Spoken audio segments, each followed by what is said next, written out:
रामायण कथा भाग 78। श्रीमद् गोस्वामी तुलसीदास जी द्वारा लिखित श्री रामचरितमानस सुंदर कांड। विभीषण जी मन में प्रभु का स्मरण करते हैं और सोचते हैं कि मैं जाकर श्री राम जी के चरणों का स्पर्श करूंगा। स्मरण करते करते समुद्र के इस पार आ पहुँचे जहाँ श्री राम जी और उनकी सेना थी। वानरों ने विभीषण को आते देखा तो उन्हें लगा कि यह शत्रु का खास दूत है। उन्हें पहरे पर रोककर वह सुग्रीव के पास गए और उसे सब समाचार सुनाया। सुग्रीव ने श्री राम जी के पास जाकर कहा, हे रघुनाथ जी, सुनिए, रावण का भाई आपसे मिलने आया है। तब श्री राम जी ने सुग्रीव से उसकी राय पूछी। तब सुग्रीव ने कहा कि ये बेस बदलने वाले राक्षसों का क्या भरोसा, किस कारण से आया होगा, ये हमारा भेद जानने आया होगा। मुझे तो यही उचित लगता है कि इसे यही बंदी बनाकर रखना चाहिए। तब श्री राम जी ने कहा कि रावण का भाई अगर दुष्ट होता तो मेरे समक्ष कभी नहीं आता।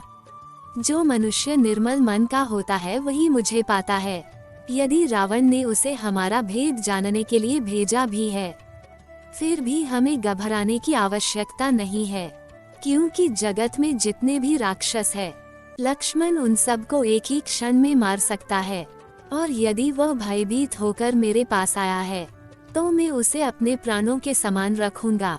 वो किसी भी उद्देश्य से आया हो, उसे ले आओ। तब अंगद और हनुमान जी सहित सुग्रीव जी श्री राम जी की जय हो करते चले। विभीषण जी को आदर सहित आगे करके वानर श्री राम जी के पास लेकर आए।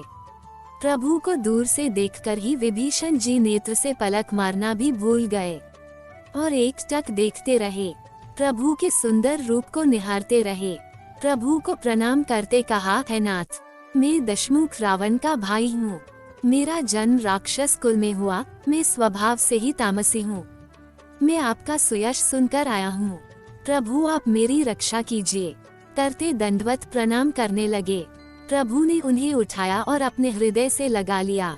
श्री राम जी ने उनको अपने पास बिठाया और पूछा, अपना और अपने परिवार का कुशल कहो। तुम लंका में सब कुमति राक्षसों के साथ रहकर भी इतने नीतिवान और धर्मपरायण कैसे हो? मैं तुम्हारा स्वभाव जानता हूँ। तब विभीषण जी ने कहा, आपकी कृपा से सब कुशल है। अब आपने अपना सेवक जानकर मुझ पर दया दिखाई। अब तो सब ठीक ही होगा। मैं अति सौभाग्यशाली हूँ कि मुझे आपके चरणों के दर्शन मिले। तब श्री राम जी ने विभीषण को कहा, जो भगवान के उपासक है, हमेशा दूसरों के हित के बारे में सोचते हैं, नीति और नियमों का पालन करते हैं, ब्राह्मणों की रक्षा करते हैं, वे मनुष्य मुझे अत्यंत प्रिय है। हे लंकापति, सुनो, तुम्हारे अंदर यह सब गुण है, इसलिए तुम मुझे प्राणों से भी प्रिय हो। ये सुनकर सब वानरों ने श्री राम जी की जय बुलवाई।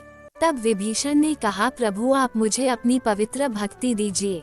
श्री राम जी ने मुस्कुराकर ऐसा ही हो कहकर समुद्र का जल मांगा और कहा, है सखा, तुम्हारी इच्छा नहीं है, परंतु जगत में मेरा कहना कभी व्यर्थ नहीं जाता।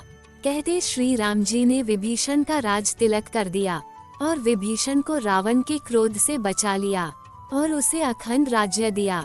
जो संपत्ति शिवजी ने रावण को 10 सिर की बलि देने पर दी थी, वही संपत्ति श्री रघुनाथ जी ने विभीषण को बहुत ही संकुचते हुए दी। ऐसे परम कृपालु परमेश्वर को छोड़कर जो मनुष्य गलत संगत में जाते हैं, वो मनुष्य बिना सिंग और पूंछ के पशु के समान है।